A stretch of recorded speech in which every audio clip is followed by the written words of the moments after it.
これでわかるフィリッポ・リッピ。15世紀前半のフィレンツェ派を代表する画家。破天荒な生涯で有名です。修道士でしたが、その仕事より絵を描くことを優先し、女性に夢中になるとそちらが最優先になってしまう人でした。とても静かで誠実さを感じさせる作品からは想像できない彼の破天荒な生涯を覗いてみましょう。1406年、フィレンツェの下町の肉屋に生まれる。幼くして孤児になり、カルメル会の修道院で育てられ、そのまま修道士になります。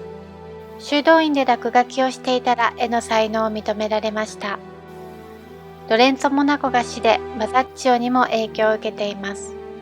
そしてその人並み外れた才能からメディチ家のコジモ・デ・メディチがパトロンになりました。女好きのリッピ、コジモからの制作依頼で取り組むも、リッピはすぐ遊んでしまうので、仕事場に閉じ込められます。ですが、ベッドのシーツを細長く切り、窓から降りて何日も遊び歩いていたとか。規則や契約を守らないのは金銭面でも同じでした。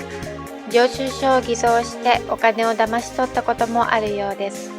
驚きの体験としては、浜辺でバルバリア海賊に捕らえられ、1年半も北アフリカで奴隷として働いていて、船長の肖像画を描いたらそれが気に入られて解放されたなんて話もあります。50歳の時、23歳のルクレツィアと会い恋に落ちます。彼女も修道女で道ならぬ恋となるのですが、1454年、彼女を修道院からさらいました。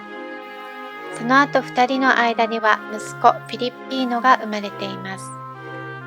このことは問題になり、リッピは告発されて修道院出入り禁止となりました。ですが、コジモの取りなしにより、2人は教皇から正式に夫婦と認められました。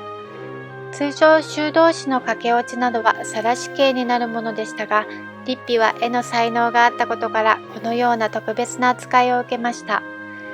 さすが芸術を大事にするイタリアですね。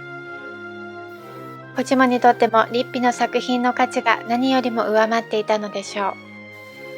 リッピはボッティチェリにも絵画の技法を享受しています。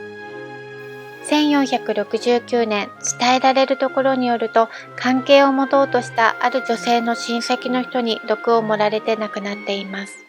こちらの絵をご覧ください。聖母子と2人の天使。窓枠がそのまま額縁の役割を果たす騙し絵となって、その手前に人物たちがいるという面白い構図になっています。このマリアはルクレツィアがモデルと言われています。そしてイエスのモデルとなった子はもしかしたら2人の子供フィリッピーノ・リッピではとの話もあります。ちなみにその子は売れっ子の画家となります。フィリッピーノが12歳の時にリッピは亡くなったため、父の弟子だったボッティチェリの弟子になりました。ボッティチェリを通して父の様式を受け継いだということになりますね。この絵からは気まぐれで不道徳な感じは伝わってきません。